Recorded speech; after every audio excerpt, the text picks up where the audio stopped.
Papa Van. Ako si Leon, 32 years old at isa ko sa libo-libong masugid na taga-subaybay ng programa nyo.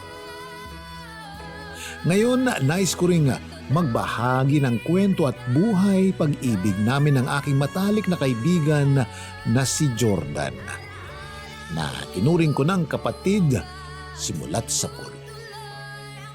Elementary pa lang ay talagang magkaibigan na kami. At kahit lumipat na ako ng paaralan noong high school at college ay hindi pa rin naputol ang pagkakaibigan namin.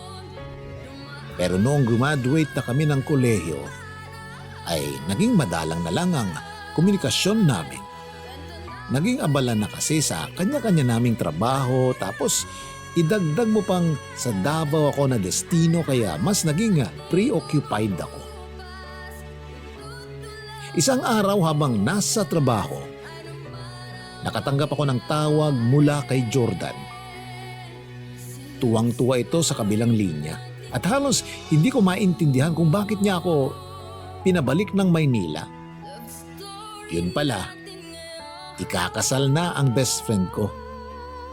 Ikakasal na siya sa babaeng ni minsan ay hindi ko pa nakita at sa mga kwento lang ng kaibigan ko nakilala. Nakakatawa nga kasi mag-best friend kaming tinuring tapos hindi ko man lang na-meet personally yung magiging asawa niya. Nagulat ako pero at the same time masaya para sa kanya dahil sa wakas ay natagpuan na ni Jordan ang babaeng nagpatino sa kanya. Oo, tama kayo ng dinig. Nagpatino dahil aminado akong dating babaero ang best friend ko. Pero kay Vern lang siya nagseryoso. Parang anghel na napadpad sa lupa ang pagkakadescribe ng best friend ko kay Vern. Pero yun nga, ni picture, hindi ko pa nakikita. Nag-deactivate kasi ng kanyang social media si Jordan sa kadahilan ng marami siyang babae na tinataguan. Maya't maya kasi may nagpo-post sa kanyang babae kaya mas pinili na lang niyang manahimik online. Maski ako ay hindi ko rin nakahiligang tumambay sa social media, lalo na sa Facebook. Boring na kung boring, pero mas gusto ko kasing ibuhos na lang sa trabaho ang oras ko. Ilang araw bago ang kasal ni Jordan ay lumuwas na ako pa Maynila. Bago ang araw ng kasal ay nagkita-kita muna kami ng ilan sa mga kaibigan namin at nag-inuman. Kinabukasan pumunta na ako sa hotel kung saan sila naka-check-in. Noong araw na yon, dapat ang pinakamasaya at makabuluhang araw para sa best friend ko pero may nangyari na hindi inaasahan. Akala ko may hangover lang si Jordan kaya hindi pa lumalabas ng kwarto kahit ilang oras na lang ay kasal na nila. Pare, Jordan, anong oras na? Kasal nyo na mamaya. Jordan, saad ko habang kumakatok sa kanyang pintuan. Nang mapansin kong hindi pala nakalock yung pinto ay pumasok na ako at laking gulat ko nung makita kong magulo ang kwarto at si Jordan ay nasa toilet at hindi pa nakabihis. Kinabahan pa ako nung makita kong umiiyak siya at may hawak-hawak na baril. Pare, anong nangyari? Teka, bakit may baril ka? Ibaba mo yan pare. Hindi magandang biro yan. Pakiusap ko at pilit siyang pinakalma. Takot at kaba ang nararamdaman ko noong mga oras na yon. Habang pinapakalma si Jordan ay natanong ko siya kung ano nga ba ang kanyang problema at bakit gusto niyang magpakamatay sa mismong araw ng kasal niya. At ayon sa kanya, wala nang silbi ang kanyang buhay. Sa kadahilan ng nakipaghiwalay na si Vern sa kanya at mismong araw pa ng kasal nila. Sobrang sakit pre. Lahat naman ginawa ko para sa kanya. Minahal ko siya ng sobra-sobra.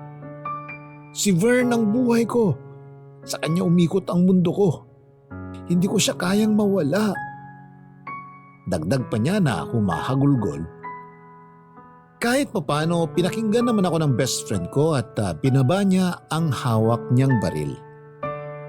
Sa totoo lang, iniwan din ako ng girlfriend ko.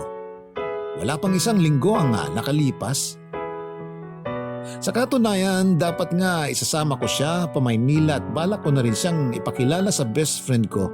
Kaso, iniwan niya ako bago pa dumating ang araw ng kasal ng best friend ko.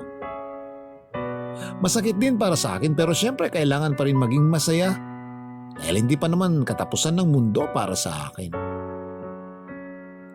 Kahit na matagal ko nang kilala si Jordan, doon ko lang siya nakitang umiyak at sobrang nalungkot dahil sa isang babae.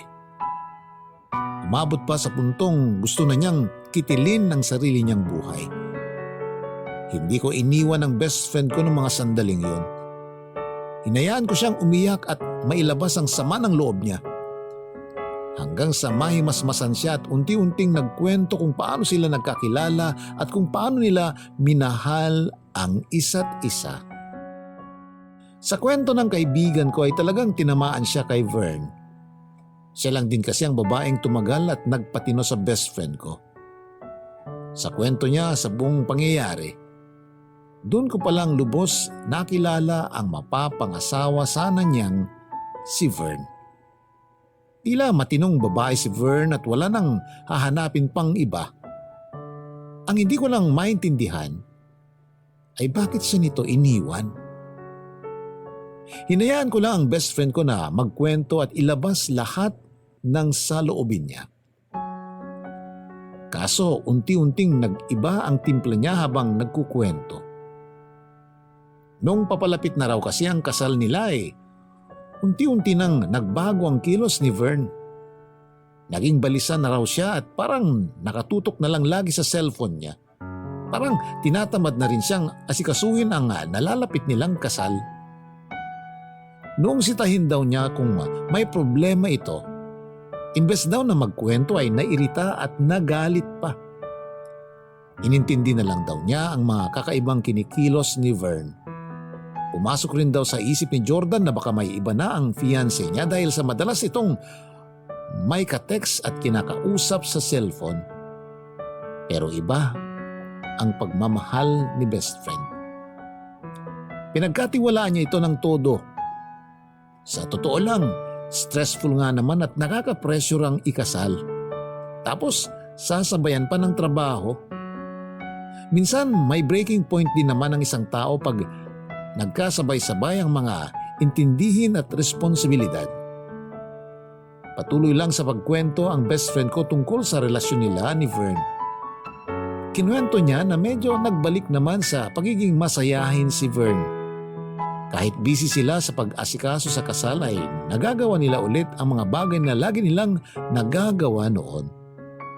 Tulad ng nanood sila ng sine, nag-discover ng mga kainan at tumambay sa park. Lumakas din ang loob ko nung araw na yon habang nagkukwento si Jordan. Nagkakaroon ako ng pag-asa na pwede pa nilang maayos ni Vern ang problema na hinaharap nila. Pero nabanggit ni Jordan na habang papalapit ang araw ng kasal nila, tila lumalayo naman si Vern sa kanya. Takang-taka ang kaibigan ko hanggang sa nag-decide na siyang harapin at alamin ang problema para masagot ang mga katanungan sa isip niya kung bakit biglang nag-iba ang soon-to-be wife niyang si Vern. Ilang araw bago ang kasal, kasama ni Jordan si Ron na isa ring matalik na kaibigan namin para makipagkita sa wedding coordinator nila. Pati nga mga kaibigan namin na hindi rin makapaniwala na ikakasal na si Jordan na kilala naming babaero talaga. Nung araw na yun, hindi rin nakasama si Vern na dapat naroon dahil imimit nila ang kanilang wedding coordinator. Masama raw kasi ang pakiramdam nito kaya as usual, si Jordan na lang ang nag-asikaso. Sa isang bar ang meet-up nila. Habang inaantay yung coordinator ay uminom raw muna sila ng beer. Ang hindi lang nila inaasahan ay noong may napansin si Ron na kahawig daw ni Vern. "Pre, sabi mo masama timpla ni Vern, di ba?" tanong ni Ron. "Oo, bakit?" sagot naman daw ni Jordan dahil ang buong alam talaga niya ay masama ang pakiramdam ng fiancé niya. Bakit andun siya sa kabilang table? Sabay turo sa kabilang dulo. "Saan?" "Teka, si Vern? Nasa bahay si Vern. Kamukha lang siguro niya yung nakita mo." Hindi Jordan. Parang si Vern talaga. Tumalikod ka kasi para makita mo. Ayun o, yung naka-pink. Pagkukumpirma naman ng isa. Sa mga pagkakataong yun ay kinutuban na raw si Jordan. Gusto pang lumapit si Ron para makasigurado pero pinigilan ito ni Jordan. Nakita rin nila yung kahawig daw ni Vern na may kasamang ibang lalaki na tila naghahalikan pa.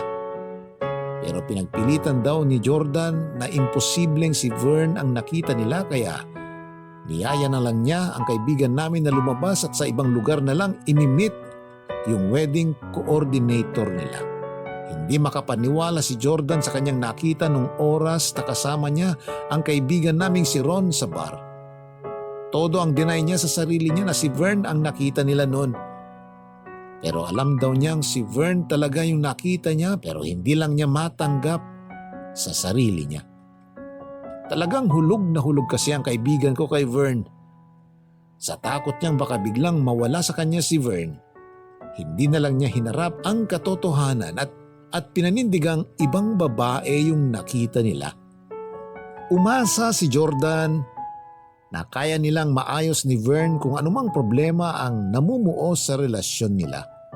Kagaya ng tropa naming si Ron, nakaramdam din ako ng galit. Galit kay Vern at inis na rin sa best friend ko kasi hindi man lang niya nagawang komprontahin ang fiancé niya.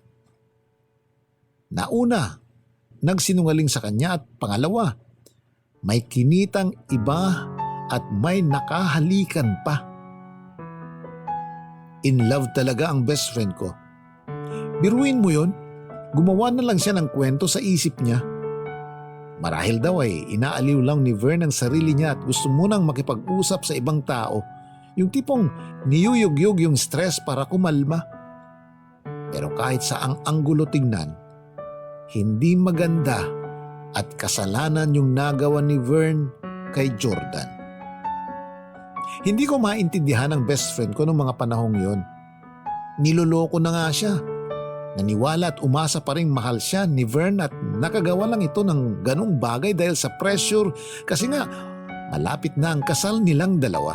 Nainis pa nga ako sa kaibigan ko dahil mas pinili niyang pagtakpan ang pagkakamali ng fiancé niya alang-alang sa nalalapit na kasal nila. Ilang araw na rin ako sa Maynila nung mga panahon na yon at isang araw bago ang kasal, doon kami nagkita-kita ng tropa para sa huling gabi ng pagiging single ni Jordan. Wala akong nakita sa kanyang kahit anong bahid ng pagkabahala o lungkot nung time na yon. Kahit galing ako sa breakup, masayang-masaya ako nung gabi na yon at ganon din ang best friend ko. Marahil ay panandalian niyang nalimutan ang mga problema o di kaya na may ang mahalaga na lamang sa kanya ay maitali na siya sa babaeng pinakamamahal niya. Pagkatapos ng inuman namin nung gabing yon, hinatid ko na si Jordan sa kanyang hotel. Habang nasa sasakyan kami ay tuloy-tuloy ang aming pagkukwentuhan tungkol sa nakaraan. Mga alaalang hindi mabubura. Mga alaalang nagpatibay sa aming pagsasama. Nagpaalam na ako kay Jordan at sinabihan ko siya ng good luck at nag-congrats na din ako in advance. Kinabukasan na ang kanyang big day kaya dapat ay makapagpahinga na kami that night. Ang hindi ko alam, magiging mahaba pala ang gabi na yon para sa matalik kong kaibigan na si Jordan. Ayon sa kwento ng kaibigan ko, nagulat siya nang dalawin siya ni Vern kinagabihan sa hotel. Ayon kasi sa paniniwala, bawal magkita ang bride at groom the night before the wedding. Napansin din niya itong umiiyak kaya pinatuloy niya ito at inalam kung ano nga ba ang problema. Para raw siyang binagsakan ng langit at lupa nung mag-confess sa kanya si Vern na buntis ito pero hindi siya ang ama. Para raw siyang mababaliw nung sinabi sa kanya ni Vern na hindi na matutuloy ang kasal at makikipaghiwalay na ito sa kanya. Wala na raw siyang nagawa nung tuluyan siyang iwan ng kasintahan niya. Ang kwento pa ni Jordan na nahimik na lang daw siya pero napansin na pala niya noon na simula nung bumalik si Vern sa Maynila galing sa trabaho sa ibang lugar. Nag-iba na ang lahat pero pinilit niya itong inintindi na kahit nabasa na niyang may nag-I love you kay Vern sa text ay hinayaan lang niya. Matagal na raw alam ni Jordan na may something na tinatago si Vern pero hinayaan lang niya at handa pa rin daw niyang tanggapin ang lahat ng pagkakamaling nagawa nito. Sa sobrang pagmamahal nito ay handa rin niyang akuin ang kanyang dinadala at bubuo ng isang masayang pamilya basta kasama ang taong pinakamamahal niya. Nakiusap pa raw siya kay Vern na kahit hindi kanya yung dinadala niya, ay pananagutan niya ito at tatanggapin na parang tunay na anak kaso prinangka lang daw siya ni Vern na hindi siya ang totoong mahal at hindi si Jordan ang gusto nitong maging asawa. Kung isa sa mga pinakamasakit na mangyayari sa isang lalaki ay iwanan ng kanyang pinakamamahal, ay doble o di kaya ay triple ang sakit kung nalalapit na ang inyong kasal sa kaka-iiwan. Binabana ng best friend ko lahat ng pride niya bilang isang lalaki at nagbulag-bulagan siya para kay Vern pero nagawa pa rin siyang iwan nito. Habang kinukwento ni Jordan ang mga pangyayari ay tumitindi ang galit na nararamdaman ko para kay Vern. Ang babaeng pinagpalit ang kaibigan ko. Higit sa lahat, nagpabuntis pa. Sa mga oras na yun, gusto kong sugurin si Vern. Gusto kong makilala yung lalaki na bumuntis sa kanya. Gusto ko silang saktan parehas dahil sa ginawa niya sa kaibigan ko. Hindi ko kayang makita sa ganung kalagayan si Jordan. Walang mga salita na mula sa aking bibig ang magpapagaan ng kanyang dinadala. Walang katumbas ang sakit na nararamdaman ng kaibigan ko kaya't hinayaan ko lang siyang ilabas ang lahat ng galit niya. Tanging ang pakikinig lamang ang magagawa ko para sa kanya. Ang pag-ibig nga talaga ay sadyang mapanakit. Kung sino pa ang nagmamahal ng sobra ay siya pang madalas maiwan at lokohin. Kahit anong gawin niya para sa minamahal, iniwan pa rin siya. Napakasakit talagang maiwan ng minamahal lalo na kapag pinagpalit ka pa sa iba. Pero nagulat at hindi ako makapaniwala sa mga nabitawang salita ni Jordan sa akin sa mga sumunod na tagpo. Naawa ka na ba sa akin ngayon? Masaya ka na ba na ikaw ang pinili ni Vern? Sa bagay kayo. Pareho kayong manloloko. May diin at galit niyang sambit sabay tingin ng matalim sa akin. Nagulat ako siyempre at hindi ka agad nakasagot. Magsama kayo ni Vern, mga hayop kayo. Galit pang sambit niya sabay tutok ng baril sa akin. Pare, huwag mong itutok sa akin yung baril. Ano bang sinasabi mo dyan? Anong kinalaman ko sa inyong dalawa, ha? Huminahon ka. Naguguluhang tanong ko. Hindi ko maintindihan si Jordan noong mga sandaling yon. Pilit niyang sinasabi na inagaw ko raw ang babaeng pinakamamahal niya. Siguro dala lang ng kanyang emosyon o di kaya naman dala lang ito ng kanyang kalasingan. Natakot ako sa baril na hawak niya. At anytime pwede niya itong iputok sa akin. Galit at puot ang naramdaman niya nang biglang bumukas ang pintuan at tila'y pamilyar ang mukha ng babaeng pumasok sa kwarto. Siya si Veronica, ang ex-girlfriend ko nung nasa Davao ako. Ang hindi lang namin inaasahan at talagang nagpagulo sa lahat, si Veronica at Vern ay iisa. Oo, iisang babae lang palang pareho naming minamahal ng best friend ko. Gulat at hindi kami makapaniwala noong mga oras na yon. Pero si Jordan mukhang may nalalaman siya. Siguro nakita niya ang picture ko sa phone ni Veronica kaya ganun na lang ang galit niya. Kaya pala nakipaghiwalay siya sa akin 1 week ago. Ay ikakasal na dapat siya. At sa best friend ko pa. Ang liit nga talaga ng mundo at talagang mapagbiro ang tadhana. Dahil sa nangyari sa amin. Nakilala ko si Veronica nung na-assign siya sa Davao. At wala siyang kaalam-alam na si Jordan ang best friend ko. Hindi ako makapaniwala at hindi ko sinasadyang magkagusto ko sa fiancé ng best friend ko.